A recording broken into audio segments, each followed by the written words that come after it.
Welcome to Table Flippers Podcast, an outreach of Greater Works Christian Church here in Lancaster, California. I am your host, Robert Enos.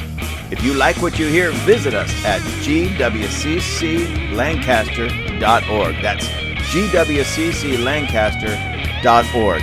Find the Table Flippers link, click on it, and you'll get to our merchandise. Now, get ready for a huge dose of truth and a huge dose of common sense. All right, ladies and gentlemen, friends, family, in-laws, outlaws, those who love me, those who hate me. Hey, we're back.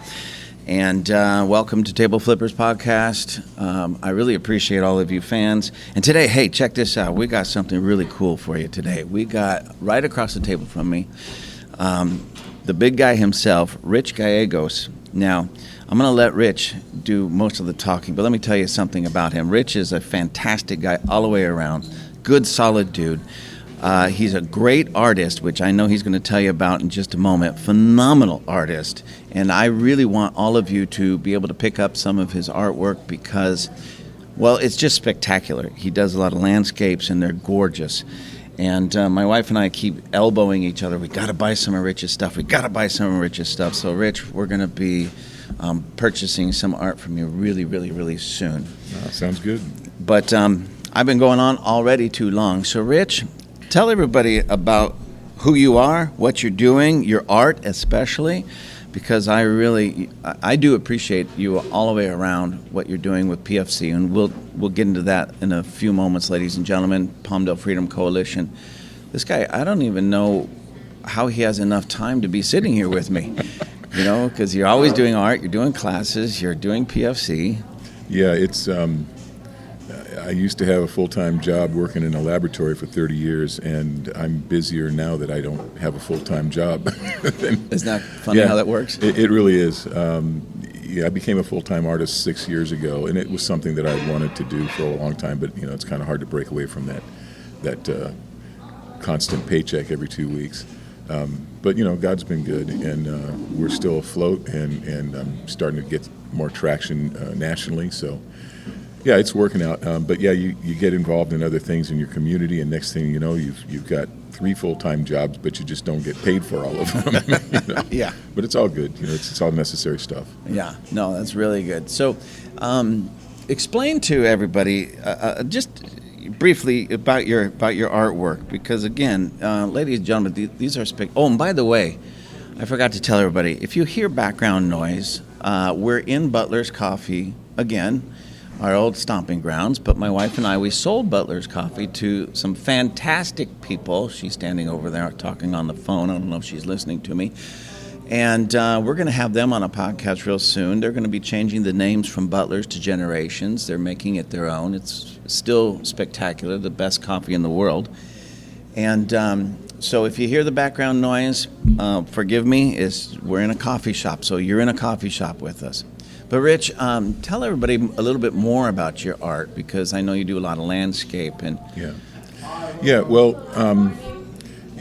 I started painting about 25 years ago, and I just needed to, you know, a lot of people have a natural creative urge, and I found that painting the landscape especially was immediate enough for me to get the satisfaction that I needed. You know, I tried sculpture, but that took a little bit too long, and it was a little more tedious. Yeah. But it's kind of changed over the years, because at first it was just something I enjoyed doing. I've always enjoyed being out in the wilderness, you know, looking at creation. And as I've grown older and actually got baptized and accepted Christ as my Savior, I started to realize that what it was about landscape painting that was important to me was there's a lot of beauty in our world, and there's a lot of challenges in our lives, and I find that if people appreciate the beauty that's all around them, it makes it easier, at least in my opinion, to deal with the challenges. It puts you in a better state of mind if you're aware of all the beauty that's around you, and it might be, you know, something obvious like, you know, being in Yosemite Valley and looking at Half Dome or some waterfall or something, and sometimes it's just the way, you know, the sunlight is hitting a cloud or a clump of weeds, you know. And over the years, I have learned to see beauty in the most mundane places. And, you know, people are going about their their daily lives, and they've got a lot of responsibilities, and they've got a lot of challenges, as I've said. And I just find that if you take time to appreciate the beauty that's around us, big and small, it puts one in a better frame of mind and makes you more able to deal with the challenges that you're facing. So I kind of see it as my job now to go to beautiful places and maybe not so obvious places and find the beauty. And if I can put it in a painting and put a frame around it, it has a tendency to, when people see it, it stops them and they say, wow, look at that, that's really cool, where is that? And a lot of times it's someplace that they pass by all the time, don't even realize it. One of my favorite examples of that is here in Palmdale. There's a waste management site, and right near the entrance to it, there's this little desert, dry wash. Well, it's usually dry, but certain times of the year there's snow all over it, or there's a bit of water coming through it. And I did a painting of it in wintertime, and it was all snow covered, and there was water running in the stream and the creek, and it was gorgeous. Yeah. And people ask me, oh, where'd you do that? And I'm well, it's over by the waste management place. Yeah. But that's the thing, there's beauty there, and if you're driving home from work and you happen to look at that and you take the time to appreciate it, I just think it makes your life better. I think it enhances our lives. So that's kind of what I try to do with my landscape paintings. Oh, that's excellent. And you did bring up a good point on that. So many times we pass things up and we don't even take the time to enjoy what's all around us. Yeah. And I don't know, maybe that comes with age, because the older I get, the more I appreciate really what's out there in the world. Mm-hmm. And I find myself wanting to go out, and I've always been somebody that goes hunting and fishing and all that. So I've always appreciated it, but I have a new appreciation. Yeah. And it's sad that we sometimes wait until we're older before, hey, let's go backpacking and just enjoy. Well, I'm too old to go backpacking. I'm not, ladies and gentlemen. I'm just saying, sometimes we wait there. So, you're part of PFC, Palmdale Freedom Coalition. Share with everybody what Palmdale Freedom Coalition is, what they stand for, what they do, and what's going on in our world that maybe they can jump on board and do something. Sure, yeah. So I became aware of PFC about 2 years ago, and it was still somewhat small, and the group was fighting for an ordinance in the city of Palmdale that would make vaccine mandates illegal. Yeah. And so, that was my mindset. I spent 30 years running an immunology lab at Children's Hospital in Los Angeles. So I was perhaps better positioned to understand what was going on with the whole COVID crisis and all the science of it. And so I was not keen on the idea of mandates. I think they're unconstitutional. And more importantly, I had my suspicions about the vaccines because they hadn't gone through the normal rigorous testing, and there's a thing called an investigational review board that most of those things have to pass, and there are questions that get asked, and there are cohorts of patients that get tested. And when I found out that the vaccines had not been tested on pregnant women or on adolescent boys, that was kind of a red flag. It didn't make sense to me. And then there was a narrative about the virus itself, that if you were in a restaurant, you had to wear a mask if you were standing up, but as soon as you sat down to eat, you could take it off. And I'd never heard of a virus that only attacks people that are standing. So I could tell that there was a lot of stuff that wasn't quite what it seemed. And so this group was trying to get this ordinance passed in the city of Palmdale to basically preserve our freedoms.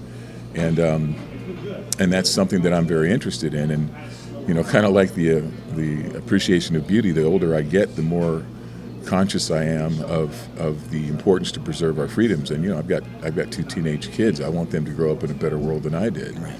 And so I got tired of getting mad at the TV every night watching the news. And I thought, well, here's a group that if I join them, maybe I can actually have some positive effect in our city. And so I came to a meeting and I listened to what they had to say, and I thought, these people think like I do. Yeah. And so I said to my wife, I think I want to get involved. And I remember her saying, well, what are you going to do? And I said, well, I don't know. At this point, I just want to hear more about what they're doing, what they have to say, and see if there's a way I can help. And, not to be immodest or anything, but I know that there are certain traits that I possess that aren't always, they're not common as far as, not everybody has those same traits in the same mixture. I had a scientific background, so I understood the situation with COVID. I have the ability to speak publicly. It doesn't fluster me. It doesn't make me nervous or anything like that. And I hope I'm fairly articulate. So I thought, well, maybe those traits would be helpful, with this group. And as it turned out, that was the case. So, flash forward 2 years, and I became the head of the political committee for Palmdale Freedom Coalition, and then I was elevated to the number 2 position. And currently, our founder, Mike Ross, likes to tell me that I'm the leader of the group right now. I don't know that there is a leader. I think there's some leaders, and we all, get together and bounce ideas off of each other, and we do things together as far as writing letters to the city council, and we strategize on how we're going to approach different issues. But yeah, I'm part of the leadership, and we got our ordinance passed so that the vaccines are illegal. And now we've gone on to other things. And basically what we do is provide oversight for our city council, because for too long, nobody was watching what they were doing. And I kind of understand that if nobody's paying attention, it's really easy to start doing things you shouldn't be doing, and nobody cares, so why not? Right. And so I see our job right now as trying to retrain our city council and make them understand who's supposed to be in charge. Right. And sometimes that means we go to them and tell them that what they're doing is not legal, and we have to cite, what our source is, and convince them not to do it. There are plenty of battles to fight with our city leaders. Yeah. But I think they're starting to take us seriously now. I mean, we've had a number of successes, and the other day I was at a Flag Day ceremony, and I wasn't expecting it, but I was introduced as a, quote, dignitary, close quote, which was kind of new to me. But basically, they decided that they wanted to let everyone that was there know that Palmdale Freedom Coalition was represented. And so that says to me that they're starting to take us seriously now, and that's a very good thing. Yes. Yeah. Yeah, and by the way, you are the leader, ladies and gentlemen. He's being humble. Yes, he was speaking truthfully. Where there's everybody is a leader in their own right in PFC, and everybody has a voice. But Rich is the guy that brings all those voices together to make sense and points them all in the right directions, and he does a phenomenal job with that. So now we're presently in Palmdale. So the city council that Rich is speaking of is the Palmdale City Council. And the only reason I say that is because a lot of you are in the Palmdale or the AV area. Rich, what can people in Palmdale do? I mean, what are those issues that, say, are at the forefront or in your mind are the most important that the people of Palmdale, maybe they've never heard of even PFC? Yeah. Share with us, how can they get involved? What can they do either on their own, or if they wanted to come and partner with PFC? What are those issues that are that important? Yeah, well, from time to time I'll run into somebody who says something like, oh, I'm not interested in politics. And I'll let them know, well, that's nice, but politics is sure interested in you. Yeah. And if you're not aware of what your government is doing, there's a very serious danger that one day you're going to wake up and find out that you don't have the freedoms you once did. Yeah. Those freedoms were fought for, and people died for them. People who never even knew you fought so that you would have them. And I think that, we've gotten so used to living in a free country, right, that a lot of us have just kind of assumed that it would always be so. And the fact of the matter is it's not. There are so many different laws being passed and bills being presented that start to curtail our freedoms in one way or another. So rather than, being frustrated about it and feeling helpless about it, I'd say join an organization that'll give your voice, some meaning, that'll amplify your voice. And, if you don't want to join a group, then, write your council people, write your state representatives, write your national representatives, and let them know what you think. But truth be told, I'm not sure how effective that is. I think it's probably more effective to join a group where you have, hundreds of voices that are saying the same things, because these politicians, they actually do pay attention to numbers. Yeah. I don't want to judge somebody's motives because I can't look into somebody's heart, right? But it seems to me that there are a number of politicians, probably the majority, who get into that business not because they have an honest desire to help their country or their community, but because they crave power, they crave the perks that come with it, and so they start doing things that are meant to elevate them instead of their communities. And so what happens is you have communities that buy into somebody's narrative, and it's not really a narrative that's going to serve them. It's going to serve the individual. Mm-hmm. So if you join a group that is like-minded, that has strategies, as we do in PFC, we have committees that deal with all different aspects of this particular fight. We have a prayer team that goes and prays over everything that we're going to do, first of all. And then, we've got a media team, we've got an information team, we've got a sign team that makes homemade signs so that people understand that this isn't mass-produced by one individual. This is a lot of people, a grassroots effort. And those signs have been very effective, actually, all throughout the city. And they may say, join PFC, they may speak to a specific issue that we're involved in, but they get people's attention. We have a political committee that does things like research law and current events, current issues, assembly bills, that kind of thing. And basically what we've done, and the thing I think most proud of with PFC is that we are a group of people that have come together. None of us really knew what we were doing at the start, and we've all educated one another. Everybody brings some sort of expertise, and we've educated each other to the point where now we go up and speak to elected officials, whether they're school board members or city council members or, politicians that come to visit us. We've had, sitting U.S. senators come and be guests at our events. And we're able to speak to them with confidence because we know what we're talking about now. And so if you feel like you want to get involved but you're not sure what you can do to help, trust me, once you get here, we'll find a place for you. Mm-hmm. And your particular skill set will be utilized. Yeah. So, don't sit home being frustrated and feeling helpless. Come and join us. Yeah. There's always something going on in the city, and it's not always about fighting. It's really, like I said, about keeping our elected officials accountable, making sure they're doing things in a lawful, constitutional manner. Right. So, PFC meets here at Butler's every Wednesday evening. Yeah, 6:30. 6:30, mm-hmm. And what I'll do is I'll go ahead and put the address in the description of this particular episode so people can just find it, Google it, whatever. And ladies and gentlemen, it's a spectacular thing. Even if you're not sure, just show up. The meetings are about an hour and a half long? Yeah, pretty much. Give or take. And so it's an hour and a half out of your week that you can give to really see that there is a group of people that are actually making a difference. Now, I have to ask about this because it seems like every time that I've joined you guys either at City Hall or some event where there's other people there, not just PFC, but other people, the the titles and the accusations such as racist, and I believe it once was vile racist, came up, which... It actually surprised me because now we know that is well overused in political discussions and discussions in general in our country right now. If somebody disagrees with a liberal, automatically they're racist or homophobic or transphobic or something phobic. Yeah.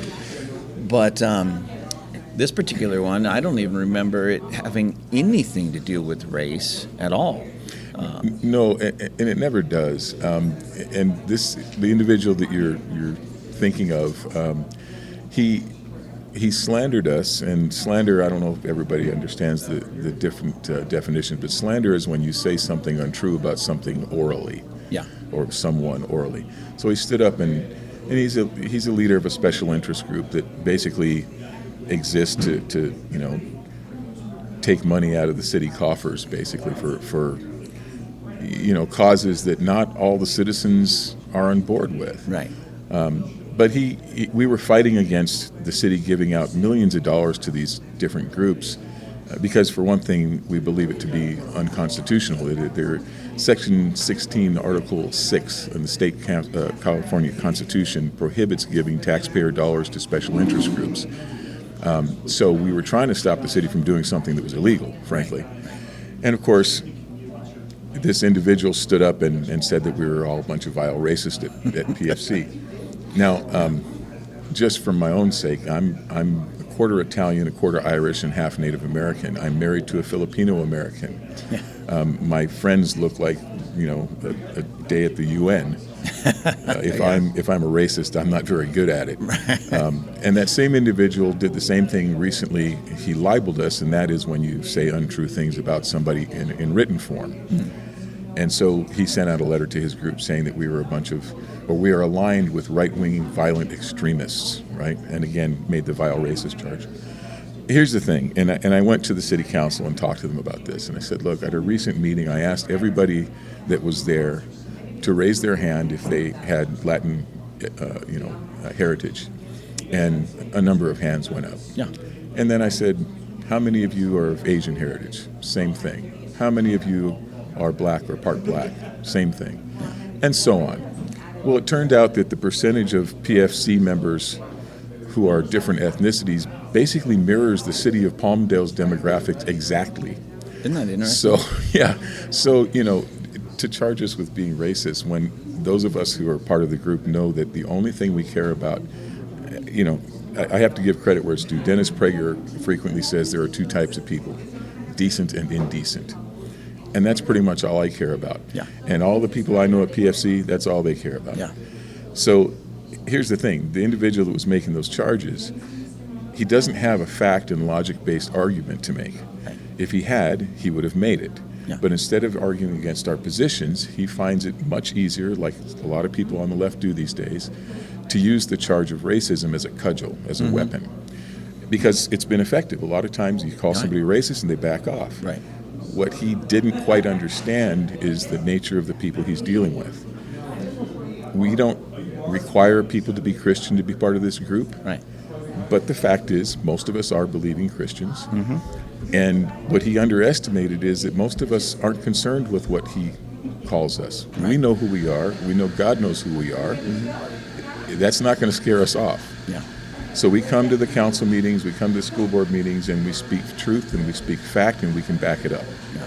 We don't ever say anything, and I'm constantly, reminding our members, if you're going to speak publicly, if you're going to write a letter to an official, any of these things, make sure you have your facts. Right. Be articulate. Conduct yourself with integrity. Right. And don't let anybody draw you into some of the silly stuff that they do because they don't have the facts to make an argument.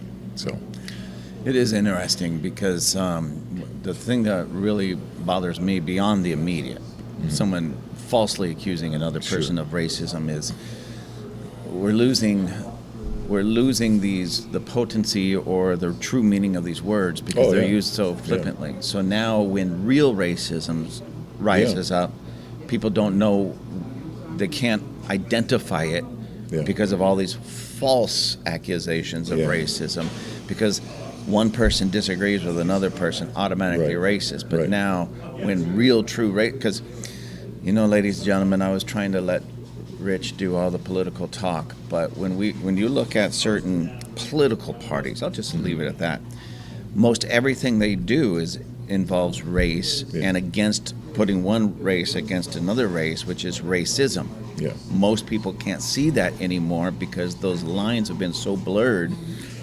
or the definition has not been clear. Yeah, and when you make that charge often enough, people become inured to it.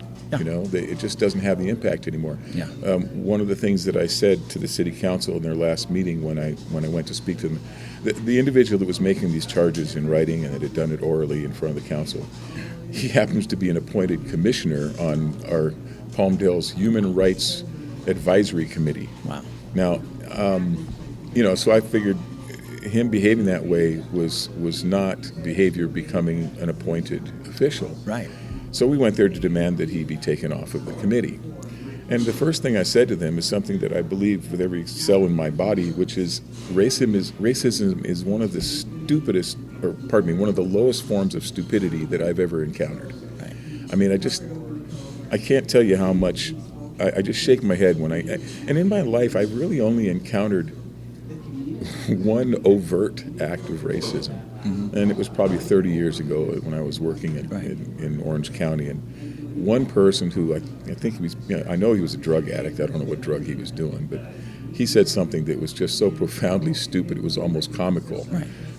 But other than that, people are too quick, in my opinion, to ascribe disagreements to racism. And that's what this guy was doing. He was saying that we were going after one of our council people, trying to get her kicked off the council. And we were, and we are. Yeah. But there are myriad reasons that are legitimate for wanting to do that, none of which has to do with her ethnicity. And the other thing was he failed to mention that the candidate that we ran for that very seat in the last election is herself a Latina. Yeah. So, again, if we're racist, we're not very good at Right. it. It was just a ridiculous charge. But, again, people, if you don't have a legitimate argument to make, I guess you fall back on those kind of spurious charges. I once told the council that very individual was going to make those charges later in the night because I know how he thinks. And he stood up and did exactly what I said he was going to do because he didn't have an argument.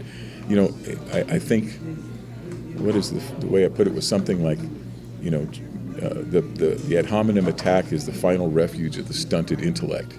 Because, again, if you don't have facts and logic, if you can't make the case, you have to resort to something. Right. And that's what he does. Yeah.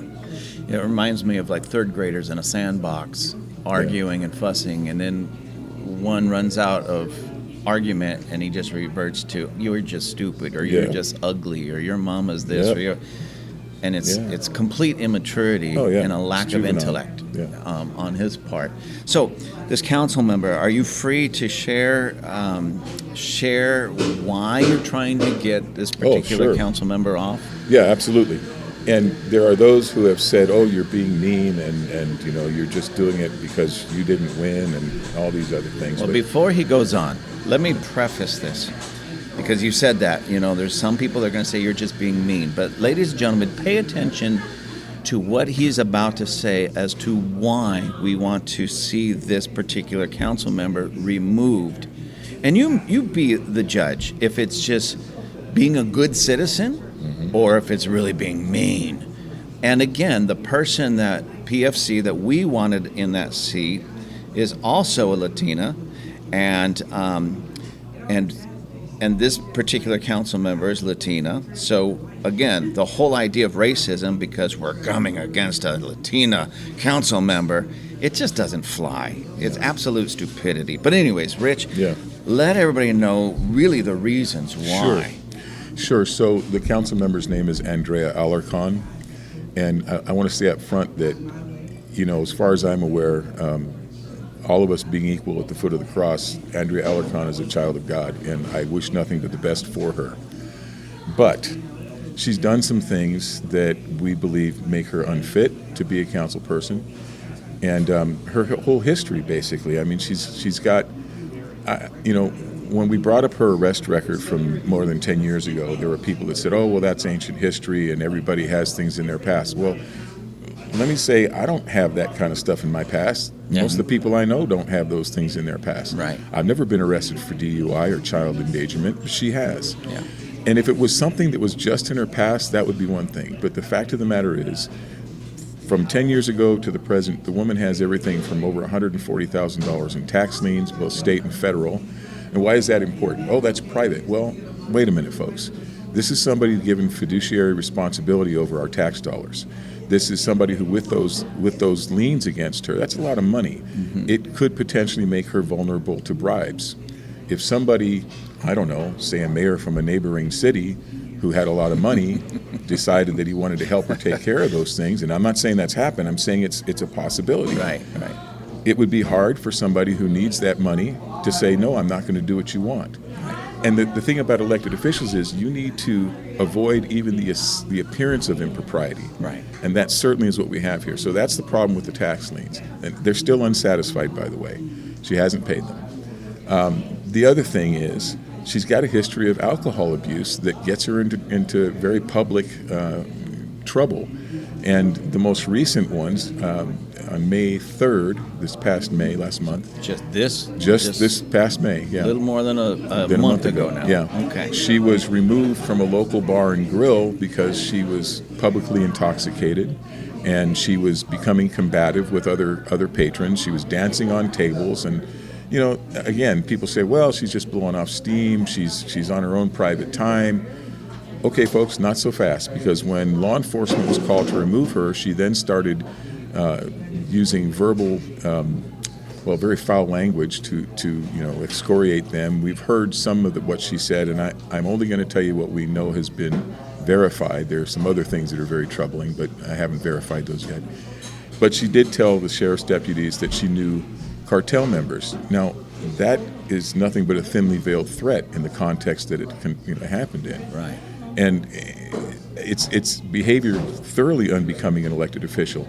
And as for blowing off steam, it wasn't while she was working. Folks, if you're an elected official, there is no time when you're not representing your district, your city, your state, whatever. And most other political bodies, governing bodies, have codes of conduct.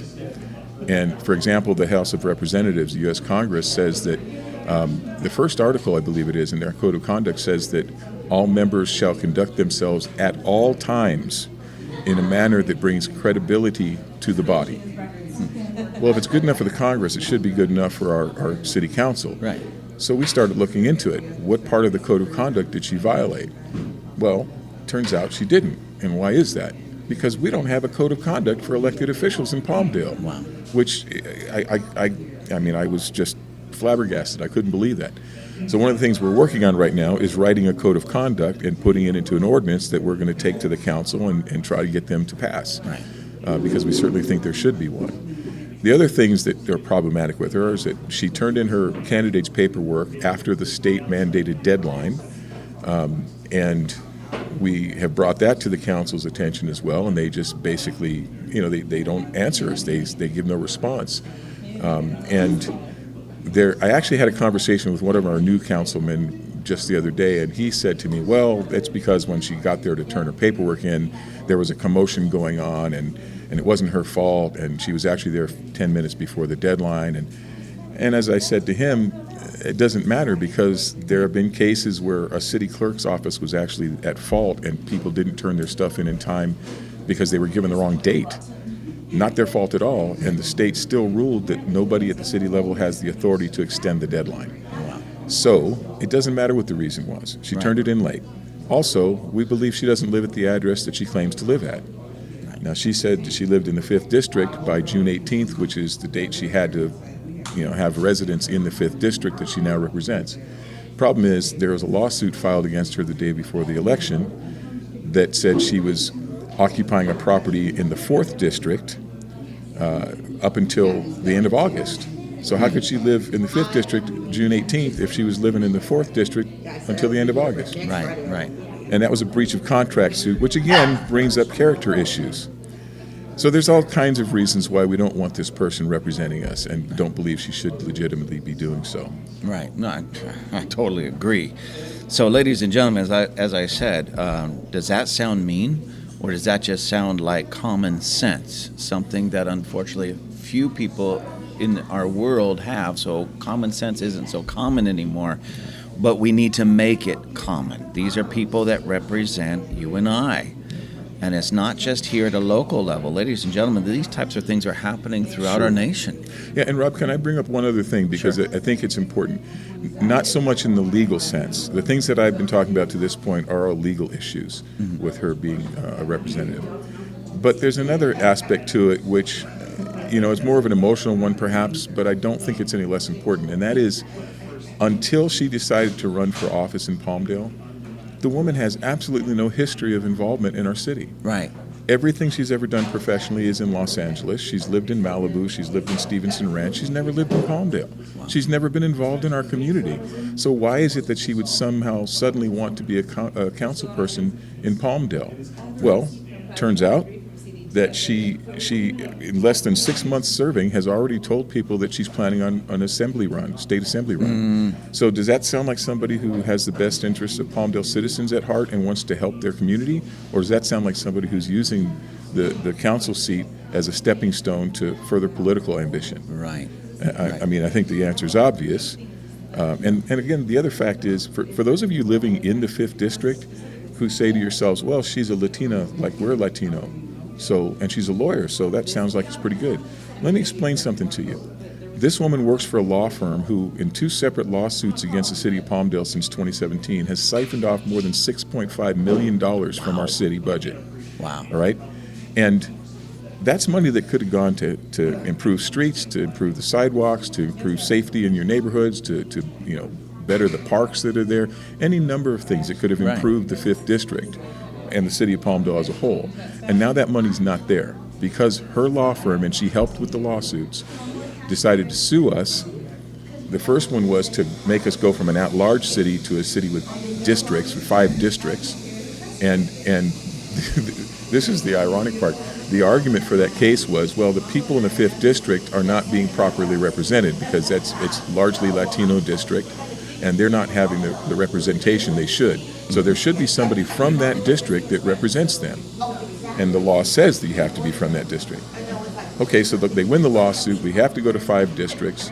And now we got to elect somebody for the 5th District. And who do they elect? Somebody who doesn't live in the 5th District. Right. Who has siphoned off money from our public coffers. It makes no sense at all. Yeah, so the 5th District still isn't represented. No, it's not. Not by somebody in the 5th District. No, not at all.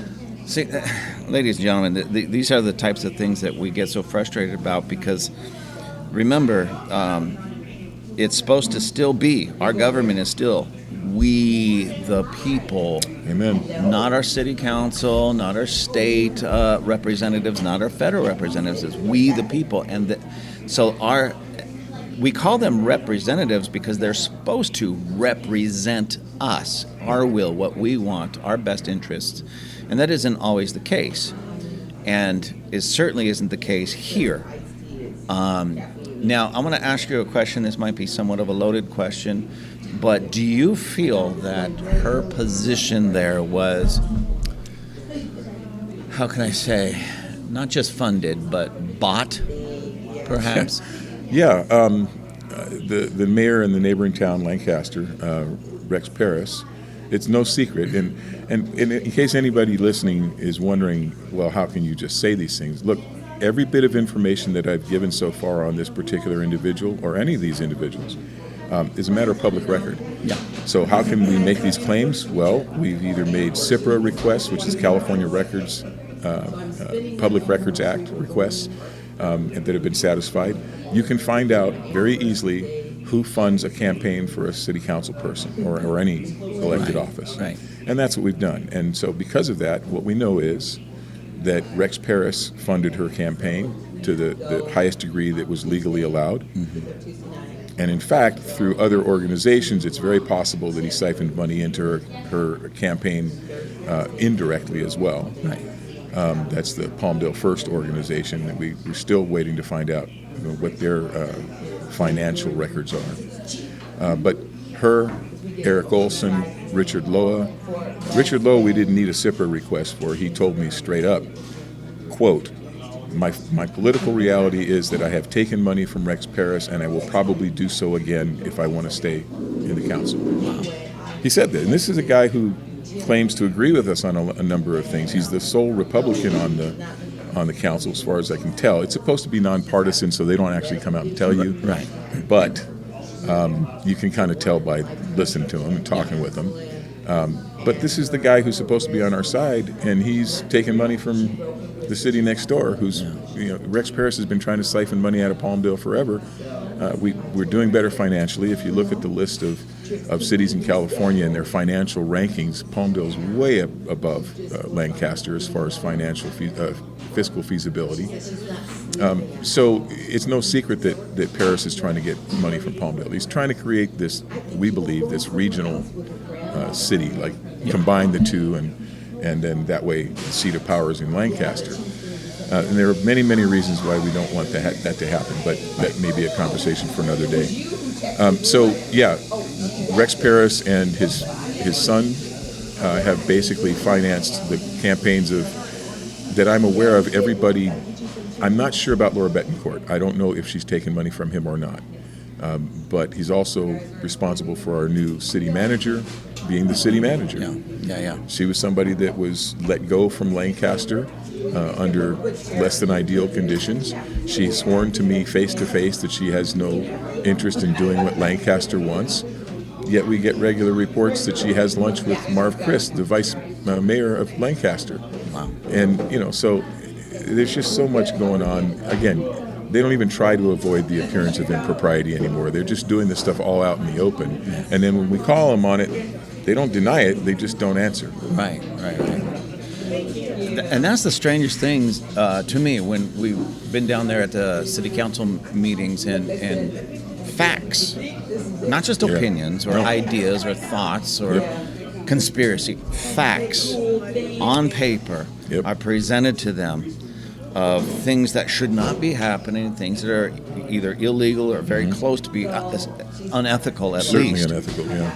And they just give you that blank stare, like, when can we go home? Yeah, they hide behind the Brown Act. And for those of you who are not aware, the Brown Act was legislation that was enacted to sort of help in running government meetings. And I shouldn't call them government meetings. These meetings are the people's meetings. Yes. They are expressly held to do the people's business. And what's happened is so many of our elected officials either never knew that or have forgotten it, and they think of it as their meetings. And so the Brown Act basically says that the public has a right to address their elected officials about anything that they want to address them about. But the Brown Act sets certain limits, as says that the whoever is running the meeting can set limits on how long the public speaks and what things they can speak on and when. And so it's a little bit of a, I guess some people might interpret it as kind of closing in on your right to free speech, but it's really intended to just make the meetings run smoothly so they don't last, 3 days or something. Right. But the problem with it is that one of the things about it says that the council or the elected officials that you're addressing are not allowed to engage in conversation.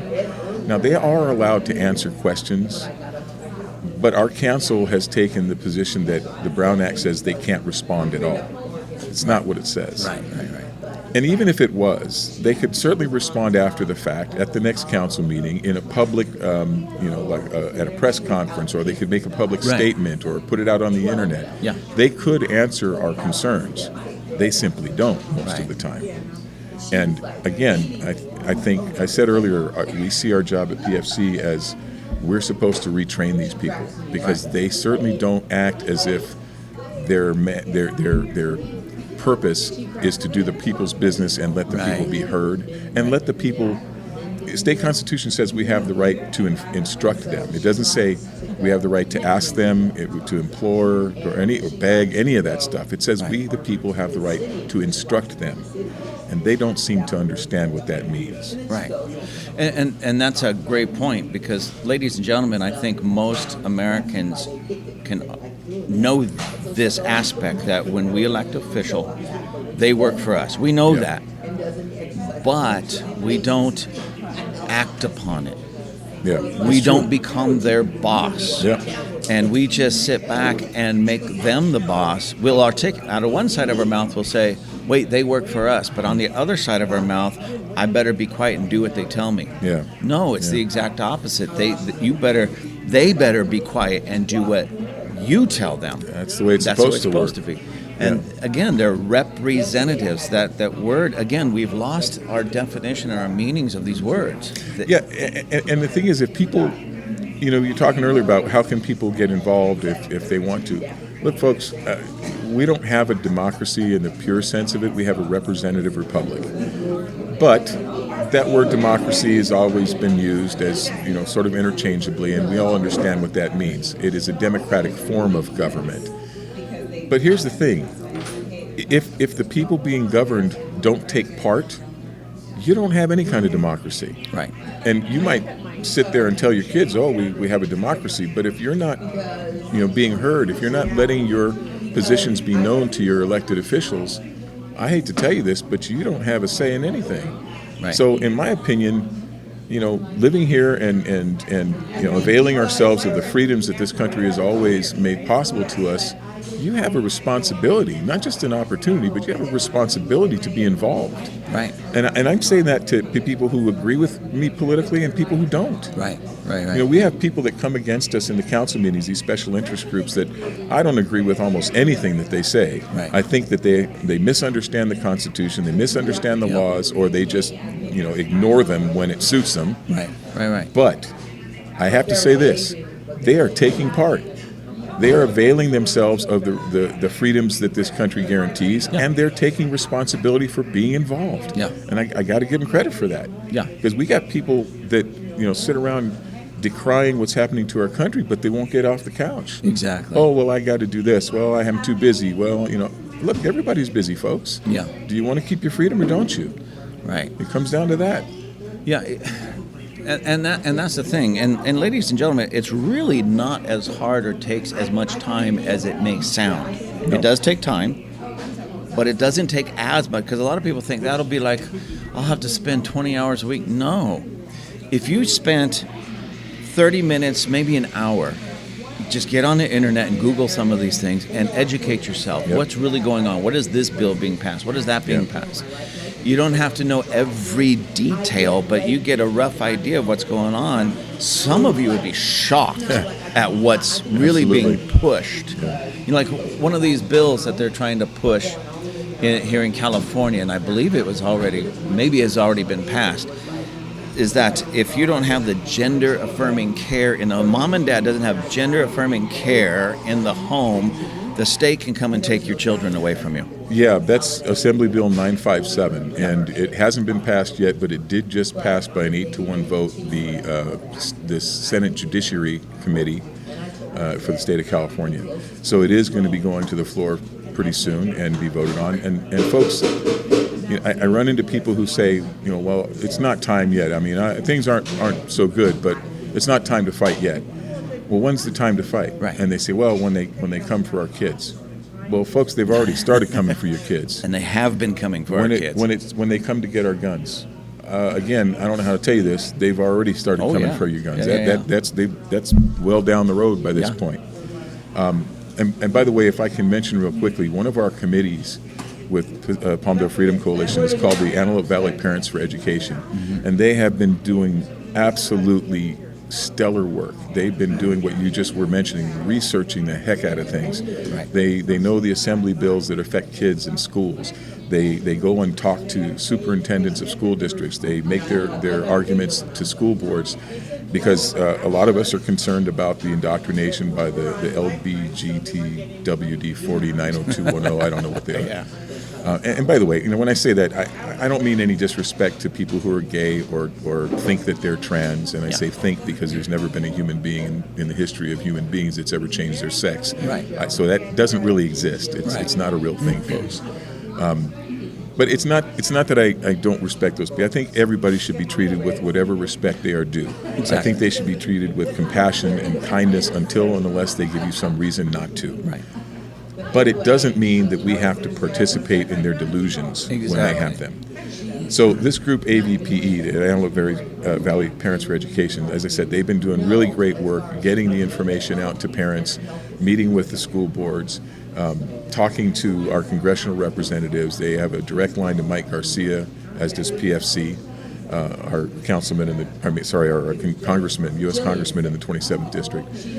So, we actually are fighting very hard. We're trying to do it with dialogue and rhetoric and debate, and trying to make the change that way, because, and this is where I sometimes get into trouble, Rob. There are people who hear what I'm about to say and they say, oh, he's just spoiling for a fight. Folks, you need to understand, it is the exact opposite. Right. I am desperately trying not to get to the point where there's violence. Right. I want to avoid that, if at all possible. But history is replete with examples where people did not stand up until it was too late, until such time where the only way that they were going to save themselves was to stand up and use violence. Right. Because when discourse doesn't work, there comes a time when you have to actually physically fight. So again, we're dangerously close to that time, in my opinion, and it's not going to get better if more people don't stand up and join the fight. Right. And that's a great point, because I've been accused of inciting violence. Yeah. And not once have I ever. Right. But Right. I'm with you. I'm doing whatever I possibly can do to steer this nation in the right direction. I'm just one voice, but Yep. a lot of my podcasts are wrapped right around that. Just Yeah. guys, let's get this nation back where it needs to be, because if we can't do it exercising our words, speaking articulately, arguing, and getting enough voices on board, Yeah. then it's going to be a shootout. Yeah. Yeah. I mean, history just shows that over and over It and does. over and over again. I think of Nazi Germany. I just learned something just recently about Nazi Germany. When Hitler was on the rise, and he was already in power, but on the rise, many of the, primarily Lutheran there in Germany, but many of the pastors, there was about 3,000 pastors that verbally openly opposed Hitler and the Nazis. Yeah. There was about 3,000 that were on board with him, sang his praises. Yeah. But in the middle, there was about 12,000 that said nothing. Yep. They did not want to get involved. It wasn't their argument. We should just be, I hear this all the time among my peers, just save souls, don't worry about politics, the church should not be in politics. And then they, of course, misquote, it's a separation of church and state anyways, which is not true. And so that 12,000 silent voices is what really truly led Yep. to the murder of over 6 million Jews, 10 million there in Germany and Europe, and then brought the whole world into a war. John Stuart Mill, the only thing necessary for evil to triumph is for good men to do nothing. Exactly. Yeah.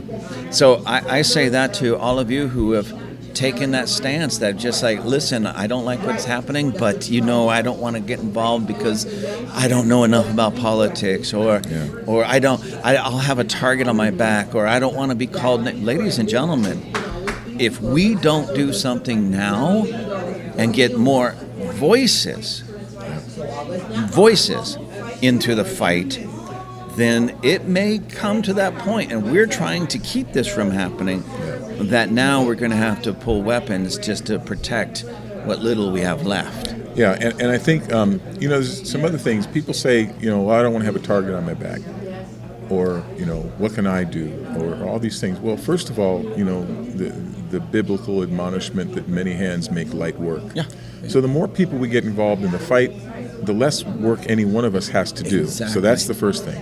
Second thing is, when there are only a few of us standing up, we do have targets on our back. I can tell you right now, my Instagram account, and this, in the grand scheme of things, this is not a very important thing, but it did cost me some money.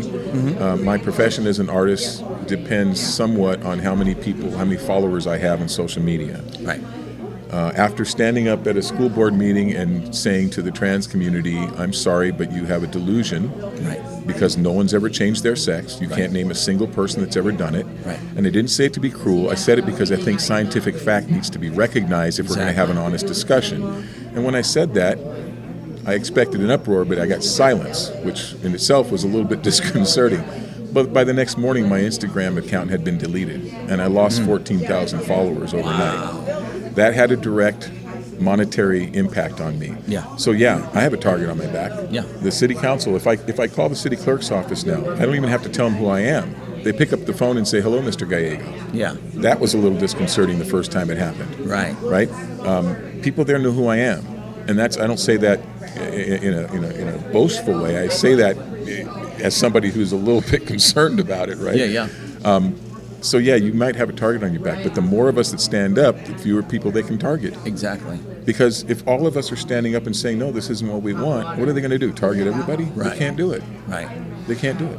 Yeah, on this past Saturday when we were down at the fire department, what happened, ladies and gentlemen, was the Los Angeles Board of Supervisors ordered all county buildings to fly the LGBT pride flag. And one of the firefighters said, I'm not going to work under that, and he pulled it down. And of course, he got Yeah. reprimanded Yep. and threatened and sent. I believe he was sent home. Yeah. And so a bunch of us went out there to support him and his decision in the pulling that down. And the reason is because a lot of people see you're all transphobic. Wait a minute, ladies and gentlemen. That's a county building flying a flag that does not represent everybody in the Nope. county. Not even close. Not even close, a small sliver. So we were there saying we support this firefighter because we believe in flying the American flag because that represents every American. Yep. And the California flag because that represents every Californian. Right. And I wouldn't even have a problem if they would fly the county flag because that represents everybody in the county. Yep. Fine. But the pride flag doesn't represent everybody. It does not. And that pride flag doesn't represent today what it did at its inception. Right. Because I know a lot of, well, I'm not going to say a lot. That would be overstating. But I know that there's a growing number of voices in the gay community who have come out and said, look, and whether they're liberal or conservative isn't even the issue. Right. But they've said, look, we're gay and we have always liked this flag. We felt represented finally. Right. That's a whole other issue. But this indoctrination by the trans movement, we're not on with that. That's not something that we agree with. Right. So that flag doesn't even mean today what it meant when it was first conceived. Right. So I don't know what the numbers are, but I know it's an infinitesimal number of people that Right. actually represents. Right. So and what about well, everybody's voice is supposed to be heard, right? So that's why they fly this flag. Well, what about the people who are opposed to it, which, by the way, is a huge majority? Yeah. It just makes no sense. These supervisors. Well, when I was down there, I was interviewed a couple times, and there was one question that both of these media outlets asked me, are you happy with the number of the people that came down there? And I said, yes, it was a pretty good size. Sure, yeah. I said, but at the same time, it's frustrating because why don't we have 10 times Right. this number? Right. Where are the rest of the people that are sitting back complaining but not there doing anything about it? Could you imagine if 10,000 people came down to that fire department? That would send a message. It certainly would. And I think, sadly, the answer to that is that there are a lot of people that agree with us. Mm-hmm. I would even say the majority on most conservative issues agree with us. Right. The problem is too many of them are content to let somebody else fight the battle for them. Right. And what is that? Maybe it's human nature. There's a certain percentage of people who just aren't willing to fight. Right. I think I grew up hearing that freedom is the most important thing to Americans. As an adult, I'm sad to say that I've come to think that maybe the most important thing to most Americans is security. Yeah. They just want to know that they have a place to live, they have food to eat, they have their utilities, they have their iPhones, they've got, they can watch the Kardashians at night or whatever. Yeah. And that freedom thing, that'll always be there, or, well, that's a big deal. I had somebody in my church maybe about a year ago when she found out that I was involved with the Palmdale Freedom Coalition.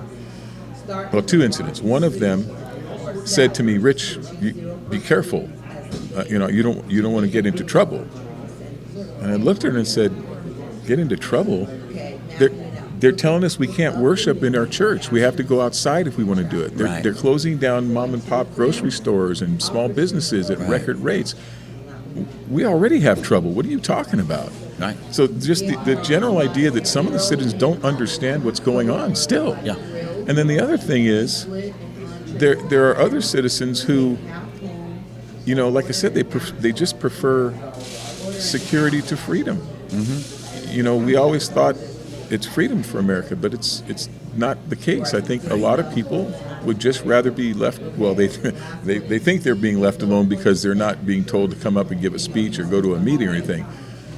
But are you being left alone if you don't have to go to a meeting, you don't have to give speeches, you don't have to write letters, but the government tells you your carbon footprint is too high. Mm-hmm. It's too big, so therefore you can only drive 30 miles this week. Right. Or you have to drive an electric vehicle, or you have to turn off, the lights and the air conditioner at 7 o'clock. or whatever it is. And there's all these different things they're trying to do. Right now, the county of LA is exploring an idea of making people pay to use the freeways. And they're saying that the reason for this is I read an article where they had a quote expert, close quote, say that, well, if we do that, it'll lessen the freeway traffic, so you won't have so many incidences of gridlock, and it'll improve commuter times, right? And this person said it as if this idea had already been researched thoroughly and proven effective, and the first thing that came to my mind, like any thinking person I think would think, well, what do you think is going to happen to all those people that still have to get from point A to point B? Right. Just because they don't want to pay for the freeway doesn't mean they don't have to get where they have to get. Exactly. So you're going to have a lot more traffic on the surface streets, a lot more wear and tear. That's going to be a lot more repairs necessary. And didn't we already pay taxes to build these freeways? Exactly. And now you're going to charge us again? Yeah. Folks, if you don't go to these meetings, if you don't make your voice heard, if you don't get involved somehow, some way, they are going to take your freedoms. And you think it's not a big deal to say, well, you can't use the freeway unless you pay? That's encroaching on your freedoms, folks. Right. So people just don't think, unfortunately, sometimes. Yeah, it's unfortunately a lot of people don't think it's a big deal if they're not, like the person that doesn't drive often or doesn't use the freeway. Oh, it's no big deal. I don't use it. Well, what about the tens of thousands of people that need it? Yeah. Or I don't care if they come and take our guns. I don't own one. I don't even really like them. But you certainly, if need be, you'll be calling the police who come to your aid with a gun. Yeah, or your neighbor. Or your neighbor. Those are the types of things that we have to keep in mind. Just because it's not targeting you just yet, it will. And that's the operative word, yet. Yeah, yet, because we've seen this over and over again. It's like, well, it's not that big of a deal until they come for our kids. No, ladies and gentlemen, they've been secretly after our kids for the last 50, 60 years. Oh, yeah. Easy, Decades. and maybe even more. Yeah. Well, there's been a very obvious attempt since the postmodernist philosophers that, to try and unmoor us from objective truth, right? You hear people say things these days like, well, that's your truth. Listen, folks, there is no your truth and my truth. There's only real truth, okay? They tell us that we shouldn't subscribe to traditional values anymore. All these things, and you hear world leaders like Pol Pot called it Year Zero.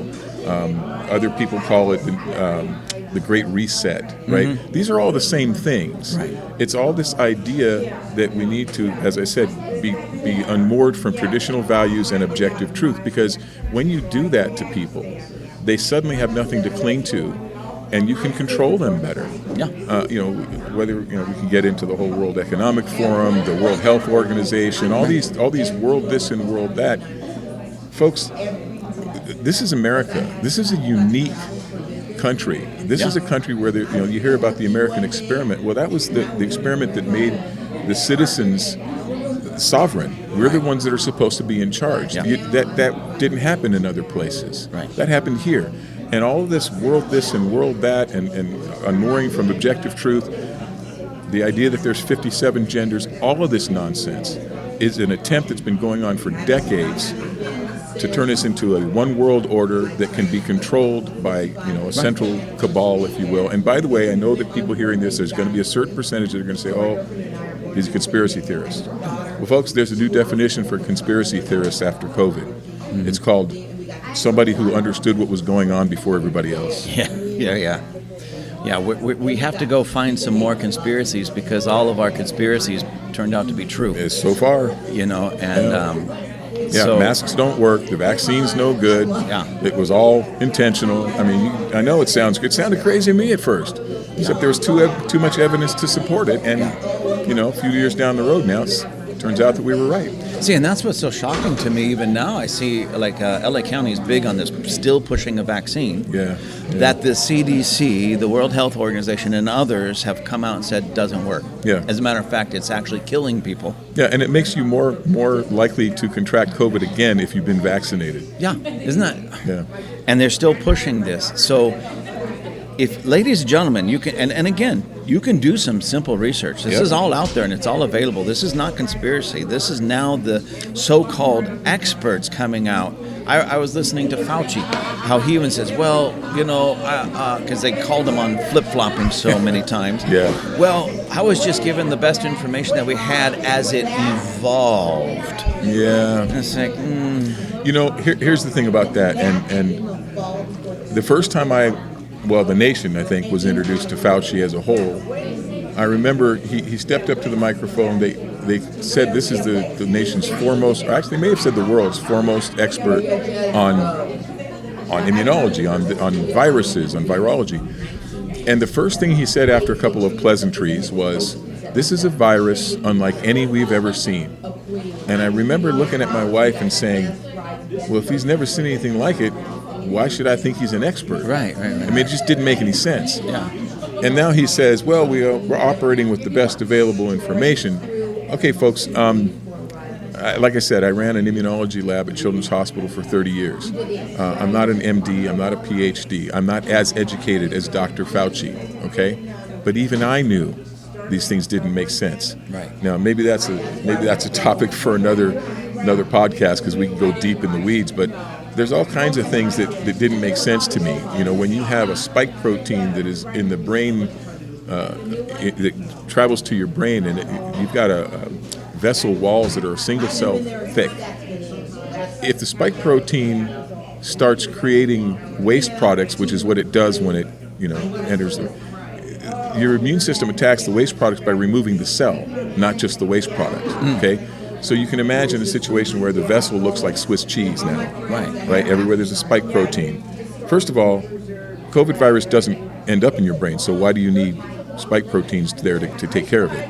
You don't. Right. So what you end up with is micro vessels and vessels that are sort of Swiss cheese-like, and you end up with brain hemorrhage.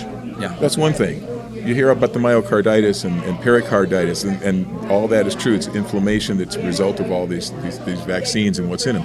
But the vaccines also have something called lipid nanoparticles that are supposed to help in the delivery of the vaccine, right?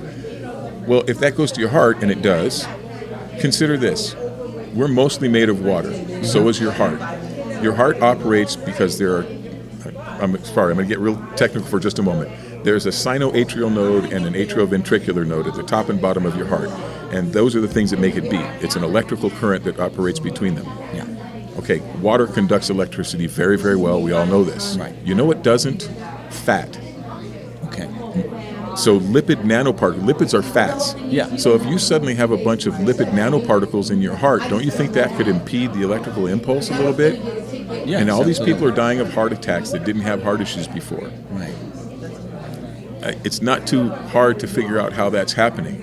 And so I'm just somebody who knows, I know more than the average person about this sort of thing, but I don't know as much as an MD, PhD might, some of the people I used to work with. But even I could see the things they were telling us didn't make any sense. Mm-hmm. So for Fauci to now say, I was operating on the best possible, no, you weren't. Right. No, you weren't.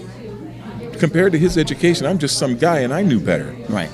All right, so I think the guy ought to be hung for treason, personally. I totally agree. I totally agree, because these things aren't just missteps or misquotes. These things are led to literally the deaths of perhaps millions. Absolutely, and they're calculated. Yeah. And these guys are still walking around. But if you and I just went and broke the law, where would we end up? Yeah. You know, we wouldn't be walking around free like that. Exactly. It's just the we hear a lot of people talk about justice. Well, there's the injustice. Well, there is the injustice, and if it was just there, that would be one thing. But I mean, I look at a larger problem. I sometimes say to my wife, I wish they would let me. I don't know how this would ever happen, but I would love to be invited to testify before Congress, Right. Because I'd like to ask them a question, and that question would be, what exactly do you think is going to happen when you destroy trust in all of the governmental entities that there are? Right. I don't trust the FBI. I don't trust the CIA. Exactly. I don't trust the FDA. I don't trust any of them. Right. Any of it. I don't trust politicians. Right. And I haven't always been that way. Right. But I see things that are happening, and especially the things that have happened in the last several years, and like I said, I have no trust in any of these government agencies anymore. So when you do that, and then you have, and this is going on, but you go have elections that don't make any sense. And I know there are people that are saying, oh, again, this is conspiracy theories. Look, folks, if you think I'm a conspiracy theorist for thinking that Trump won the election, the last election, all I can say is you have been willfully ignorant. You have not gone out and looked at the available data. It is there. The fact that you haven't seen it doesn't mean it's not there. So if I don't trust our electoral system, and I don't trust any government agencies, and any of these things, and I see them activating the IRS against citizens, and they're activating the DOJ against people complaining to school boards because they're interested in their parent or their children's education, I would ask our elected leaders, what exactly do you think is going to happen as a result of this? Do you think everybody, the J6 thing, I got to tell you, when that first happened, I remember thinking, good, it's about time somebody stood up. Because, people tried to go, literally half the country, a little more really, tried going through all the legal processes to be heard. And they didn't lose the arguments. They were told they didn't have standing. At one turn after another, the arguments were not heard. So what do you think is going to happen to a free people when they're suddenly being told, no, we're doing it this way. It doesn't matter if you think it was rigged. It doesn't matter what you think. We're not going to hear you. You think they're just going to lay back and go, oh, I guess we'll have to hope for a better outcome next time. I don't know how to tell you this, folks. That's never been the American spirit. No. It just isn't. You remember Don't Tread on Me? Oh, yeah. Well, all of those events, that was people being tread on. Yeah. And I know that there are patriots out there, because I meet with them every Wednesday. That they're not to be tread on. And so I would say to the people, the left that is in charge of most government entities right now, if you think you're going to keep doing this and there's not going to be any blowback, you got a really hard reality waiting for you. Well, yeah, look what's happening all over, even with just the so-called pride flag. I believe it was in Glendale where some, was it parents that yanked it down and, if I remember correctly, if I heard the story correctly, burned it right there, or at least trashed it. And so people are it's finally we're at that breaking point. And here's my theory, my conspiracy is I believe they want this. They're doing their best to push the American people to breaking, so something does break out, so they have an excuse to martial law or whatever. But what they do not understand is and this is my, I'm not going to say fear, but my concern is if that first shot is fired, it's going to set something off that's going to catch everybody off guard. On both sides. It doesn't matter where you stand politically. Probably so. And it's going to be at just like the Civil War. The Civil War, the Revolutionary War, it started something that both sides weren't fully prepared for, to the magnitude that now they're in it. And it's like we just have to fight until somebody wins. On Wednesday, our last PFC meeting, I made a comment to our membership about the need to understand within yourself at least. I'm not even saying you have to broadcast it at all, but you need to understand, where is your line? Where's the limit, the point at which you are no longer willing to try and get things done with discourse? And again, every time you say something like that, people misunderstand deliberately, and I think it's because they're fearful. Right? I'm not. The last thing that I ever want to do is to use a weapon against another human being. Okay. But. And I'm in no hurry to leave this life. I've got a family. I've got kids that I adore. I want to see how things turn out in their lives. All these things, right? But, and this reminds me, there's the other person at my church that mentioned something I started to allude to earlier. She said to me once, "What good is freedom if you're dead?" And I said to her in response, "What good is life if you're not free?" And I mean that. So my point is, I know where my line is. And I'm still out there trying to win the debate with discourse and with logic and facts. But I'm concerned about how close we are to the point where it's going to be time to pick up arms. And all I can say is, should that time happen, I'll be greatly saddened, but I won't be afraid. I know I know what's happening to me after this life. Oh, yeah. So I've got that confidence. But I also have confidence in the fact that I know that we're right.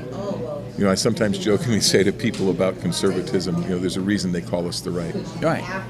Yeah, exactly. And frankly, it's funny. One of my favorite Bible verses, and you're a pastor, you'll know this better than me probably. I'm terrible at quoting.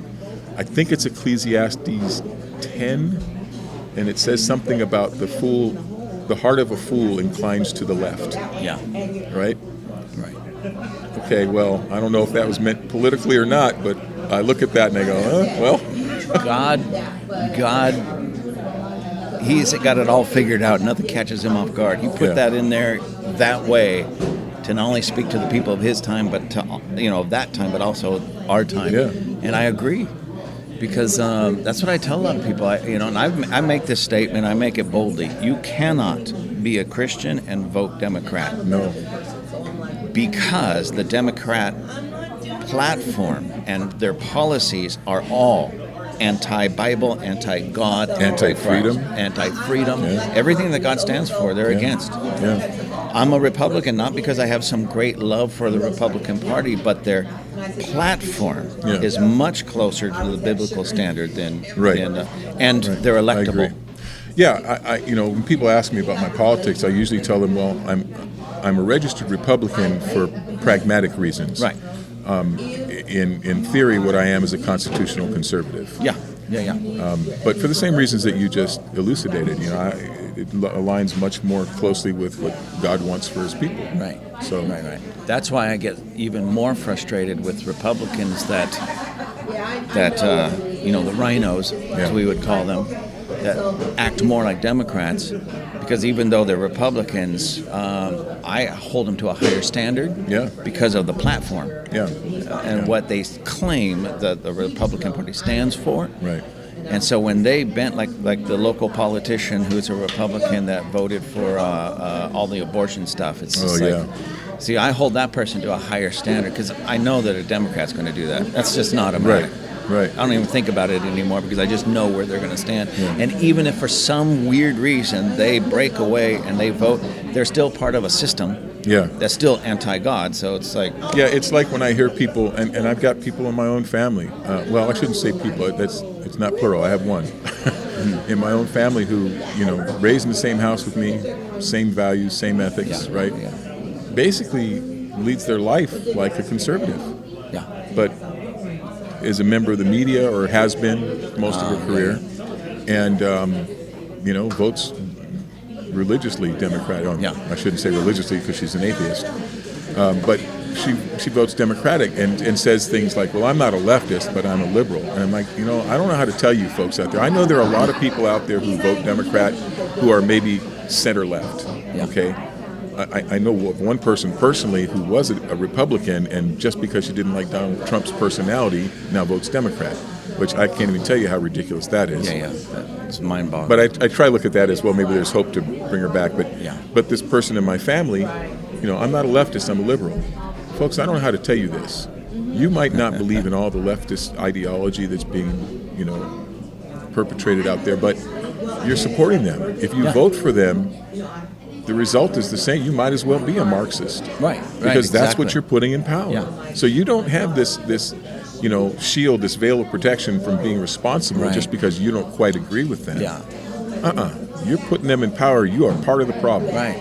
And we have too many single-issue voters that will vote, I'm just for this. I'm only about this one thing. Yeah, but you just put in 99 disgusting things. Yeah. Because you're after your own one pet thing. Things that are going to harm you and your progeny, whether you thought about it or not. Exactly. And that's back to what you said about the young lady or the lady that said, what good is freedom if you're dead? Yeah. Well, your children, your grandchildren. Yeah.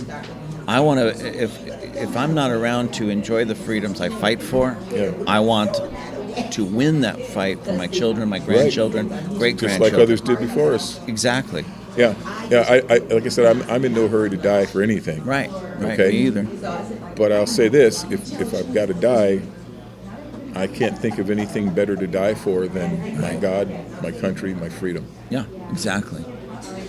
Well, ladies and gentlemen, it made it sound like we've gone all over the gambit of the political spectrum, from local politics to Fauci and national politics and but if you paid attention, there's a strong common thread in that, and there's a few points that were just common in there, but the number one thing is it's still we the people, and we the people need to rise up so that things don't get worse, or we're not going to end up in a fight that nobody wants. Yeah. But if we don't stand up and let our voices be heard, we're going to end up in a fight that nobody really wants. Yeah. So, ladies and gentlemen, again, one of the major points that at least I'm getting out of this conversation, and we didn't really rehearse this. No. Before we started, I just said, I'm just going to ask you about your art, who you are, introduce yourself, tell them about your art. I really wanted to talk about that because, ladies and gentlemen, again, he's a phenomenal artist. Thank you. And a great teacher. He comes in here with his students every now and then, and I watch him. He's super patient. See, I couldn't do it because I don't have that kind of patience, but he's super patient, great teacher. And his students are doing phenomenal. Yeah, they are actually. I mean, phenomenal works of art. And I'm like, that's a student? And they don't look like students. Their works don't look like students doing it. Like me, or look like third grade. But again, the common thread is, ladies and gentlemen, I say this to everybody, we all have to let our voices be heard. We all have to get out there and let our voices be heard one way or another. Now, and I'll tell you, just sometimes this is how easy it is. When there's a rally or a protest, you come out there with an American flag, and you walk maybe, 50 feet one way, 50 feet another way, waving the flag. And every now and then somebody will get something that we shout out, or we say something, or we get in a prayer huddle. But that's how easy it is, ladies and gentlemen. If you don't want to walk, bring a chair. But the fact that you are there, so that when the officials look and they see not just 10 people or even 100 people, but if we can get 10,000 people out there, suddenly we've made an impact, because they realize, wait a minute, every single person of that 10,000 member group represents a whole bunch of other people that didn't come out. A huge voting block. Right, and suddenly they realize that these people have an effect on whether I stay in power or not. Exactly. So we don't do these types of rallies or protests too often, and they usually last, 2, maybe 3 hours? Yeah. Maybe 3 hours.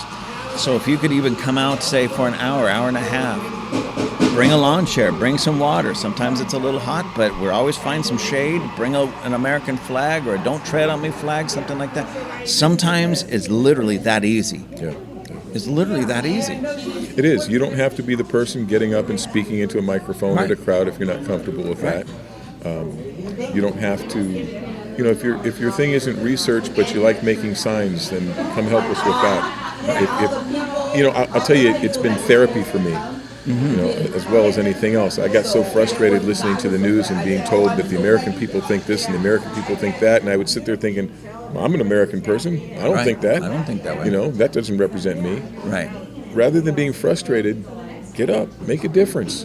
If you're just a tiny little part of a bigger organization, it amplifies your voice, and it does make a difference. Exactly. Yeah. And by the way, if you have kids, what kind of an example are you setting if all you do is complain but you never do anything about it? My kids, they don't come to the rallies necessarily. They've been to some of them, but they're teenagers. They're busy trying to get through school and all this kind of stuff. But they certainly see that I and their mom, who are both Palmdale Freedom Coalition members, they see what we're doing, and they see how much work I do for the coalition. And I have to believe that at some point in their lives it's going to kick in. Mom and Dad really fought for us to stay free. Absolutely. And that's a thing of great value. Yeah. So set a good example. Very much so. Well, Rich, I'm going to bring this to an end, but trust me, ladies and gentlemen, this won't be the only time that we do this. Rich Gallego, is like, as you heard, he's a very busy man, but everything that he's doing is making a great impact on the world around him. So, Rich, any final comments or words that you want to leave with the people? I just want to thank you for the opportunity and for doing this podcast. I've listened to quite a few of your podcasts, and they're always things that are impactful and important and that people should be paying attention to, and it's so great that we have this alternative media, if you will. Yeah. Because I think that the mainstream media in this country has abdicated their responsibilities to be overseers of our leaders. There's a poll that gets done every couple of years, I believe, and for years and years and years, it's of media, all types of media. And one of the questions that they always ask is, what do you see the job of media? Mm-hmm. And it used to be to provide oversight for the government and to inform the people. That was the answer that was most frequently given. But for the last few cycles that they've done this survey, the most popular answer to that question is to shape public opinion. Folks, that should tell you what the mainstream media is up to. They are not trying to inform you. In fact, just the opposite, because the worst thing for an elected official to deal with is an informed electorate. Yeah. And thanks to podcasts like Table Flippers and some of the others that are out there, you have alternative means to find out information, to learn about things that are going on. Yeah. So thank you for doing this, Rob. I think it's not just fun and cool for our little corner of the world here in Palmdale. I think it's an important part of media these days. It's a part that you can actually trust still. So yeah, well, I do appreciate that, but I appreciate you because it's I get on and do these podcasts when I can, and there's so much information. It's just like, what do I do? I can almost just close my eyes and point at something. We'll talk about that. Yeah. I mean, there's so much going on, but every Wednesday, ladies and gentlemen, Rich and the different ones here, but Rich brings the truth, and he brings facts. He brings these things to light that most people just either don't have the time to find, or he knows where to look for it and find it for us. So it actually, what Rich is doing is makes everybody else's job a lot easier, and which I do appreciate because I run out of time. Yeah. I mean, I feel like I don't know anything that's going on. And mainly because I just don't have the time to go look for it. You know? Well, I appreciate that, and I want to make sure that everybody understands. Like I said, this is a concerted effort. Yeah. A lot of the things that I bring, information that I bring every Wednesday, some of it's my own research, but a lot of it is other PFC members who have texted me during the week, hey, maybe we want to talk about this, maybe we want to talk about that. Yes. This is a collective of people who have found a purpose. And we coalesce around the idea that we all want to preserve our freedom, and we all understand that it's under attack. Right. So, I appreciate the kudos, I really do, and I have worked hard for PFC, but, thanks to Mike Ross and Carol Ross for founding it, and thanks to so many people that are involved because, like I said, they're feeding information to us constantly. Yes, and that's excellent. So PFC, all its members, and everybody that does the research and gets it to Rich, thank you, because you are making all of us more aware of what really is going on out there and how we can better position ourselves to fight against the nonsense, or when somebody's actually doing something good, how we can go and praise them and help them. Yeah. Because it's not just about coming against the negative, it's really about finding even the positive.